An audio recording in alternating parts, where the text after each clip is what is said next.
Welcome to Top 10 Archive. Ever been watching a movie and found yourself chuckling at something that would, in real life, be completely inappropriate to laugh at? Take on-screen deaths, for instance. Sometimes it's just not possible to not burst out into inappropriate laughter, and we get that, especially when it comes to these cinematic passings, which are more on the hilarious side. Number 10, When You Gotta Go, Jurassic Park. The incredible romp through the failed Jurassic Park featured enough death to appease a more morbid crowd, but there's one unfortunate passing that we can't help but roll over laughing at. Shortly after the towering T-Rex escapes its paddock, the blood-sucking lawyer Donald Gennaro, portrayed by Martin Ferrero, runs and hides in a nearby bathroom. Piling on to the already hilarious situation of Gennaro's overt bravery, the prehistoric beast eventually plows into the bathroom shack, leaving the lawyer out in the open, cowering on the only standing remnants of the lavatory, a porcelain throne. With the opportunity of a free meal in front of it, the Rex clamps the unfortunate lawyer in its jaws. What a crappy way to die. Number 9, Bill Murray's Funhouse, Zombieland.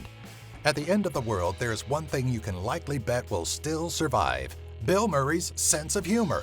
The horror comedy Zombieland tackled just this notion when the surviving quartet found themselves in the actor's opulent estate. As Woody Harrelson's Tallahassee and Emma Stone's Wichita find out, the actor survived the apocalypse by dressing and acting like a zombie.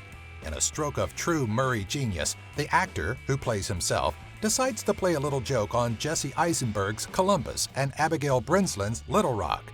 Murray proceeds to sneak up on the unsuspecting pair, groaning as if fully zombified. The state of the world and Murray's accurate zombie-like portrayal leads to an outcome that is both tragic for Murray fans and outright hilarious to the rest of the viewers. In a panic, Columbus shoots the actor in the stomach, who then proceeds to slowly die in true comedic fashion. But it still is sad. Number 8, You're the Rocket Man, The Rock. There's nothing less fitting for a death scene than someone bringing up Elton John's Rocket Man right before it. Unless, of course, it's a line delivered by Nicolas Cage and he's about to fire a rocket into the gut of one of his hardened enemies. Fitting into the norms of the typical action hero, Cage's Stanley Goodspeed takes the opportunity before killing Tony Todd's Captain Darrow to chit-chat, bringing up the topic of music? Sure, he doesn't actually care if his opponent enjoys Elton John, but who wouldn't take the opportunity before brutally murdering someone to come up with a witty pun involving classic rock? Well, I only bring it up because, it's you. You're the Rocket Man. Number 7, Enlightening Michael Cera, This Is the End. The apocalyptic dark comedy This Is the End is a riot fest from start to finish, making it incredibly difficult to pinpoint which celebrity death deserved a spot in this installment. While James Franco's demise at the hands of the cannibalistic Danny McBride earns a mention, it's coked-out Michael Cera's impalement that gets us every time. Oblivious to the death and destruction surrounding him, Cera launches into a tirade about his missing cell phone, until the hellish forces at work send the business end of a streetlight right through his chest. It's not a total loss for him, though, as his bloodied, gory body is being lifted into the air just before he's dropped into the depths of hell.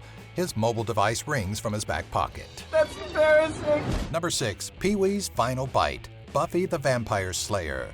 Sporting silky hair and deadly fangs, Paul Rubens' role in the 1992 horror comedy flick Buffy the Vampire Slayer was a bit different from his iconic portrayal of the high-voiced Pee Wee Herman. As Rutger Hauer's vampiric assistant, Amelin, Rubens delivered a memorable performance topped by a death scene fit for such a comedy. Near the film's climax, a one-armed Amelin comes face-to-face with a well-trained Buffy, who effortlessly stakes her brooding foe.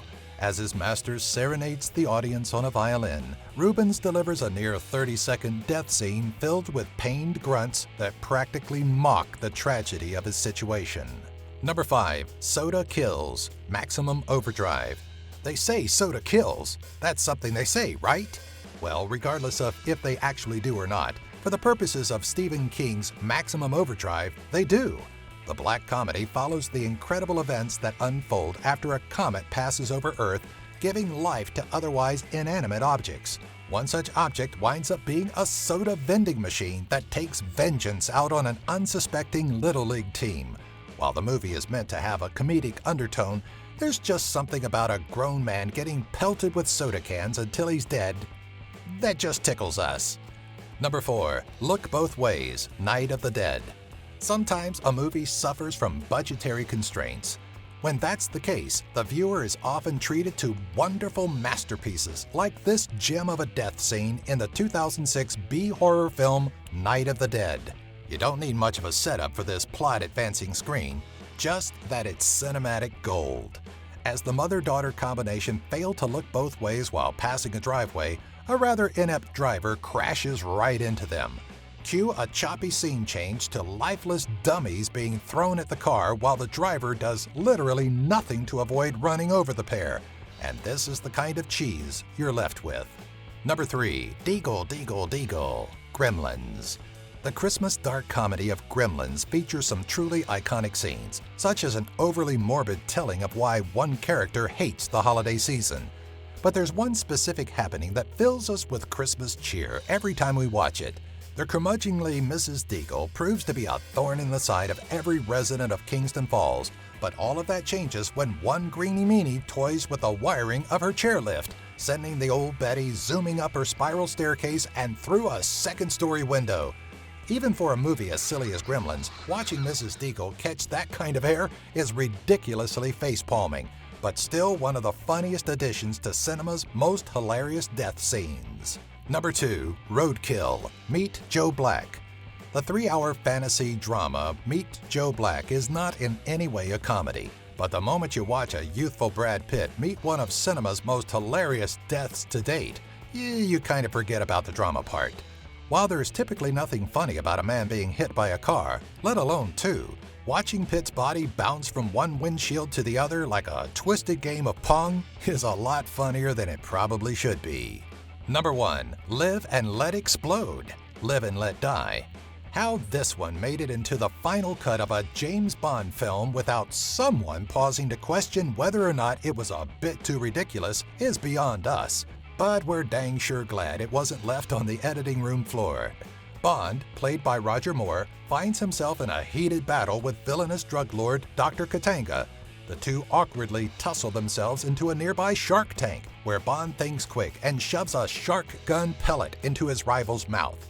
Katanga proceeds to literally inflate like a balloon, floats upward out of the water, and explodes when he hits the ceiling.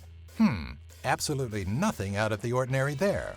Hey everyone, thanks for watching. If you'd like to see more videos like this, be sure to visit and sign up with our friends at Geek Fuel by using our affiliate link found in the description section. For just $20 a month, you'll receive at least $50 worth of geeky stuff that you'll actually use. Each box comes with a t-shirt you'll actually want to wear and a free Steam game download, usually valued at $10 or more. Don't miss out on this monthly box that Stan Lee himself endorses. Be sure to subscribe to our channel to keep updated on more lists like these, box openings, and giveaways. Wow, that T-Rex eating a lawyer?